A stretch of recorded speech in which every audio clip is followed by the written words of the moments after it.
Hey Virgo, this is your March 2023 reading. Let's get right into it. That full moon in Virgo on the 7th of March was intense, no? It was square, which is making a tense or challenging aspect to Mars, planet of aggravation, strife, or at least just high energy, tempo, momentum. It's a very fuel the fire, fan the flames kind of a energy that was going around the 7th. So I think for most of you guys, there was just this real intensification at the beginning of the month around what it is you've been dealing with and what you've been dealing with all along, right? The Nine of Swords. This is typically represented like this, with a figure laying in bed. We don't always see this angel. We don't always see the exact same posture on the person lying in bed, but we often see someone lying in bed with 9 swords stacked above them. The swords, the mental suit in tarot, are representing those thoughts, those worries, the concerns. For some, it may be even verging into turmoil or deeper anxieties. But there was a spotlight really put on the impact of what you've been carrying recently, and it maybe all came to a head around the 7th of the month. The Nine of Swords speaks to the stress and the anxiety. The good news about how this illustration shows, and I mean it always comes up with the Nine of Swords, that oftentimes, not always, but oftentimes more than not, many of these thoughts and stressful, invasive and intrusive ideas and thoughts that are coming into our mind are not all based in reality, nor do they ever even materialize on the physical plane. It's a lot about that worst case scenario thinking. It's monkey mind. It's grabbing from one branch to another, the branches of a tree being a thought, and then it just steamrolls onto another thought and another, and they get worse and worse. And it's that kind of sleep deprivation that comes up. It could just be some insomnia, for what other reasons. We'll get into it. But, full moon energy, we hear about this being a time where people are restless, moody, finding it hard to sleep. As I'm recording now and speaking on this, sirens are starting to blare out on my street. I don't know if you can hear that. I hope it's not too disruptive, but it is the energy of noise, right? And now it's stopped. But there is this noise around you recently. For some of you, you're trying to figure out what's going on in the circle. What's going on in your inner circle? Is it with your sisters, your family, your friends? The Three of Cups, it's usually quite a good time. It's usually a party and a celebration. But because it's coming right after those pesky Nine of Swords, and then I've got the Four of Cups and the Five of Cups, the 3, 4, 5 and Cups. I'm thinking that there's some sort of the party's over. I also have you, the Hermit. This is Virgo energy at the bottom of the deck. So what I'm going to do is start pulling more cards and seeing what these messages are. I feel like from now, around the 10th onwards, there's a focus on your circle. What's going on with these people that that are around you? And why is it, Virgo, that you feel like the party is over? You feel like almost that the hangover is starting to happen already before you've even enjoyed yourself. So there's this sort of anticipation this month for you, the Nine of Swords. What is it that you are worrying about, stressing about recently? It was so clear to you around the 7th. It's like you couldn't even ignore this anymore. It was brought right to your front door. Because of the square between the full moon in Virgo and Mars, like I spoke about, adversaries and people here to challenge you appear for a reason. Those triggers, those stressors, those noisy people in your life, you've got some questions about them now. You're not judging them, but you're certainly questioning what's going on with these people in your life, and why does it feel like the party is over before it's even begun? Let's pull some more cards and go deeper into the messages here. The only other card that I haven't really touched on is the Five of Cups, coming up towards the end of the month. So around probably the change from the sun in Pisces moving into the sun in Aries, or moving into Aries rather, the sun moving into Aries on the 20th. That could be what's coming up with this Five of Cups. It means Does it feel like the hope is lost until then? Is it only around the 20th where we're over these spilled cups? The 3 cups, the party was in full swing at one point and then everyone just dropped what they were drinking. Did they storm out of there? Was there a disruption? Was there a displacement? Were people not enjoying themselves? They're spilled now anyway, and it seems like it's around the 20th where you can kind of see the hope renewed, and you see that probably happened for a good reason. And there's still 2 full cups, so we've still got something to work with, and actually it's like a beautiful scene here beyond this arch. So it's really about just putting your best foot forward towards the end of the month and going about things in another way, maybe not with the same people. Let's have a look a little deeper, Virgo. So first of all, we should see what's been coming up for you recently and what was highlighted for you on that Virgo full moon. It was pretty powerful and intense. For me, Virgo is my 12th house. So the 12th house in astrology represents secrets, mental health, institutions, isolation, the spirit realm. Those are really fun and jovial parts of our psyche. No, just kidding. And what happened for me was there's been something that I've known about for my whole life pretty much. But for whatever reason on the Virgo full moon, I could not get it out of my head. And I was like, it was very 12th house. Like I was very up in my head, and it's somewhat of a secret, I suppose. I mean, people know about it, but not everybody knows about it, which is very 12th house too. And then it was like, you have to say something about this. You have to do something about this.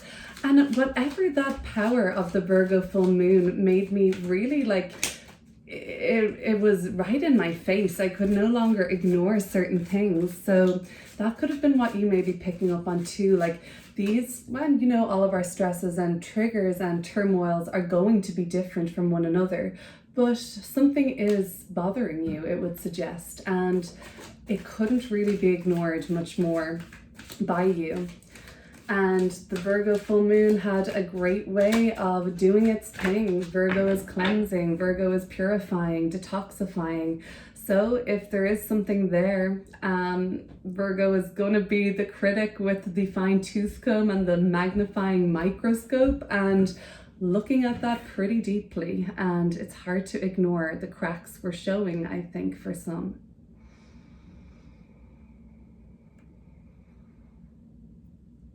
So depending where Virgo is in your chart, that was probably the area of life where you're feeling this stress, okay? We have the 6 of Pentacles, 6 of Coins, and the 9 of Wands. Okay. Well, the 9s, like we have the 9 of Swords and the 9 of Wands, they represent a period of reflection. So they're almost at the end of the journey, which will be the 10, which will be the concrete or physical manifestation of the Wands and the Swords. But what happens just before completion? What happens when you're just like one step away from the finishing line? There is this period of reflection, contemplation. And the 9 of Swords, well, what are you reflecting on here? Well, you've been reflecting on your mental health journey in a big way. You've been reflecting on the themes of loneliness, isolation, and separateness for some reason. You've been reflecting on how that's been showing up for you. But as well as that, you've been reflecting on your strength and your grit and your determination. And you may surprise yourself time and time again about, or just surprise yourself around, I suppose, how much you do persevere. But should you have to just be strong all the time? I mean, it's wonderful that you are, but the 6 of Pentacles, 6 of Coins is like, share some of this.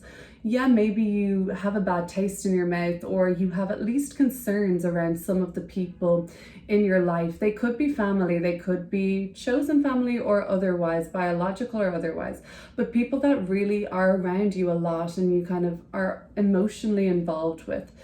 These may not be the ones where you share this issue with. Maybe you share this with a therapist or a professional or a doctor. Maybe you share this with a coach of some sort.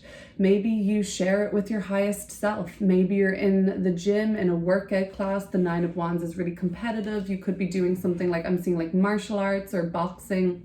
or something where you're just like having it out with yourself and a mirror, with yourself and a boxing bag. But it's just this kind of like, there's strength, there's determination, there's sharing, but not sharing like with your friends on a night out, like drinking wine and chatting. That seems to be where there has been just a loop of like a dead circuit or a dead end, where it's like the same stuff. It's not super motivating, it's not really even enlightening anymore. So you're kind of figuring out where you belong on some level. And for some, it's literally going to mean, do I belong in this circuit anymore? Do I belong in this social scene or this scene, this clique? You may be asking yourself some of those questions. And if you are, yeah, damn right, that's going to be hard, and it's going to be jarring, and it's going to be a point of reflection and contemplation. You wouldn't be contemplating and reflecting these deeper themes recently, Virgo, unless you are ready for the transformation, unless you weren't ready, should I say, to reach that 10, the number 10. We have 2 9s here now. Like I said, 10 is the manifestation, it's completion, it's going no further. The only step further than the 10 is 0. We're starting again. So you're at the end of a massive spiritual cycle at this point. There's been tests, you've overcome them, but it's time to share some of this.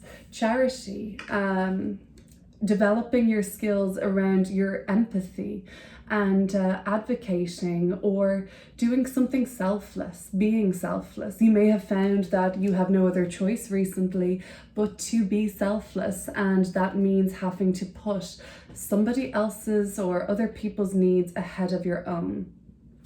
That's not advised for a sustained amount of time, or at least if you're like, you don't want to ignore your own needs. But for some of you, it's been a way to reconnect to yourself, maybe, because I feel like a disconnect. I feel that the party's over for you. The rose-colored glasses of the 3 of Cups, it's like, this was fun for a while, but it's not anymore. For some of you, you feel like you've even been playing a role or playing dress up. I see like these people here putting on a costume, and it's not super authentic. For some of you, it's like you're parenting friends, you're parenting people in your life that are maybe like even like a little narcissistic or toxic, or you have to like parent these people. Maybe that's going a little too far, but I do see you, because of the role of being like selfless and things like that, it's like, and why do you have to do this? Let's look at the 3 of Cups.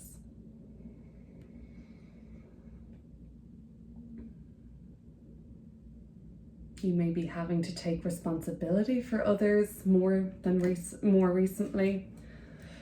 The 3 of Cups with the King of Cups. I like him. Oh, and the 7 of Swords. Maybe I spoke too soon. You'll know what I'm talking about here. The King of Cups is pretty cool. I feel like it doesn't have to be a water sign energy you're dealing with. The Cups usually are. But it's somebody who doesn't say an awful lot, but they don't have to. They're happy just to spend time with you. They don't have to be doing something all the time with you. You don't have to put this costume on for this person, or the sort of bravado or any of the pomp that we see here. You can just be very real, very pared back. You don't even have to talk. Like, you can enjoy comfortable silences. It doesn't have to be a Scorpio or a Cancer or a Pisces, but it could be. The King of Cups is somebody that has been down their own journey and they've done the dark night of the soul. The King of Cups is a pretty transformative energy. So they've done the dark night of the soul. They might be here to walk with you on this journey. Does that mean that you're going on a dark night of the soul? I don't know. Some of you might be, some of you are not. But you do at least have somebody to accompany you on this journey. You won't be doing any of this alone, this soul searching mission. Or for some of you, having the realization that, like, whoa, that is an illusion. That's not what I thought it was. That's the 7 of Swords, right? The 7 of Swords is kind of typically a creeper or sneaking around or trying to be unseen or to evade any attention. And so maybe it's that, like, that you're kind of seeing some side of people that is like, oh, I don't know, it's like they would lie really so that they wouldn't be seen in such a bad light. The Two of Swords, the Tower in reverse at the bottom of the deck. Well, the Tower in reverse is the crumbling away of the illusion. It's the fall of from grace for certain people. But in reverse, it's like you knew this was going to happen. You kind of saw beyond the veil for a while now, but you've been resisting going there. Reminds me of I don't know if you ever read Harry Potter books. I was a big fan, and there was a chapter, I think in the 5th book, when Harry's godfather, spoiler alert, but like it's like 20 years old at this point, sort of fell through an archway, through a veil to the other side, so to speak, making a transition. And it was very much described as like a loss for sure, but there was something about it that made the reader at least think that this person was going to just be somewhere else. They weren't going to be gone forever. Well, maybe from the physical realm, but there was something about it, like the veil. It was like they're going somewhere else. Like this is a place back there. We don't know what it is, but it is another place. So you've been seeing the other place, the other side of things for a while now. I just think, do you need a companion like this dog here? Do you need somebody to hold your hand while, and walk with you to the underworld? Maybe it's not something you want to do on your own. And maybe you've been distracting yourself too much recently, Virgo, with certain activities that sure, they're fun. This could be like whatever you do for entertainment, whatever you watch, whatever you engage in, whatever you like to buy and purchase, or wherever you like to go. It's all good. It's all part of your journey. But when it becomes a closed circuit, or just not really offering you any more growth, then I suppose the mind starts to invite you, or the soul even starts to invite you to look a little deeper. And that's where we have the King of Cups, typically Scorpio energy. Scorpio being the sign of the underworld, and of course the sign of death, rebirth, and the underbelly of society and our own consciousness and our own psyche, the shadow. So the soul is like, yeah, keep distracting yourself, keep doing that, but eventually you're going to have to look at this. And I feel like you're ready to, and you just want some company, little compadre, little puppy to help you. Sure. What's that dog? Pluto, right? That's Hades' dog, Pluto. So that's very much, I'm seeing like a journey into the underworld, but like there's nothing to be afraid of down there. You can come right back to the other side. So let's have a look. Are you feeling this, Virgo? I mean, you might be like, what the fuck is she on about? But I'm just reading as I see it. The 5 of Cups. Another Scorpio energy, Mars in Scorpio. We also have Mars in Gemini with the 9 of Swords. So that square from Mars to the Virgo full moon set it all off. Everything was fine until the 7th of March, and it still is. Actually, it's an exciting new journey in your consciousness, your evolutionary consciousness. So, I mean, what shifted around the 7th, it was something that you've realized there's stuff that you're dealing with, and the support system or support network that you currently have in place is not going to be enough, maybe, or they just won't get it, or and that sounds like defeat. That sounds like that's hopeless or something, but it's not. It's here to tell you that A, you can do it alone, and B, you don't have to. You have the King of Cups and you have the 7 of Swords as well, which is a message, I think, that you have support in this world or another. But certainly the King of Cups is somebody that you know has already been to the dark side. They've already been across the veil. They've already broken the illusion. And they are at one with their shadow, and they're at one with the dual nature of our reality of good and evil. The 5 of Cups, let's have a look. I was saying Mars and Gemini, Mars and Scorpio here.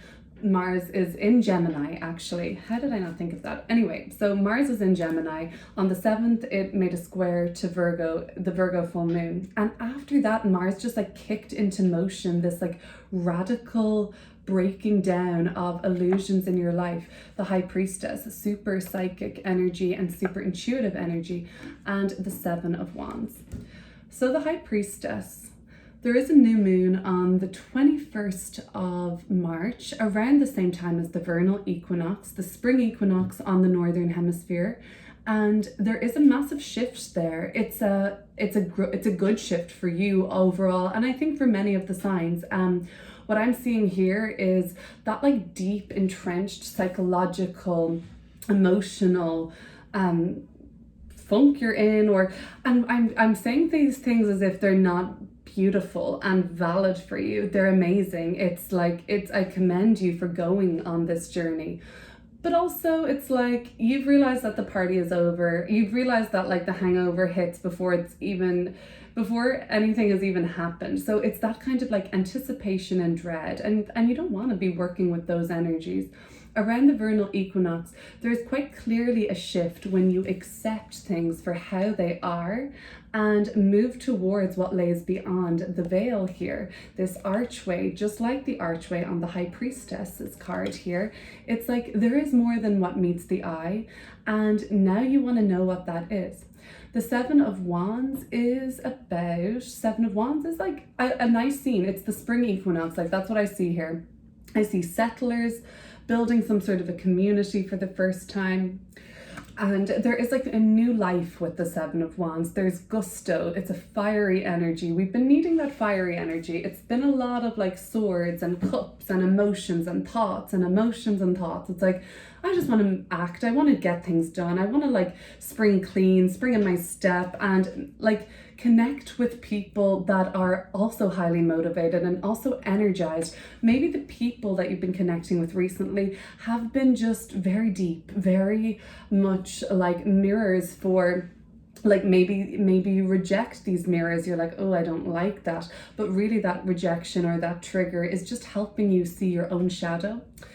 And maybe then there's other people that, you know, I think Virgo, the people that you feel safe around or play it safe with or wear the costume with and all those things, that's fine. And I mean, you don't have to like turn your back on anyone like that. I actually think that that's like kind of a toxic thing that we're dialed into in this society. Like just, you know, release people who don't serve you. Like that's all kind of bullshit, you know, like relationships aren't supposed to be transactional.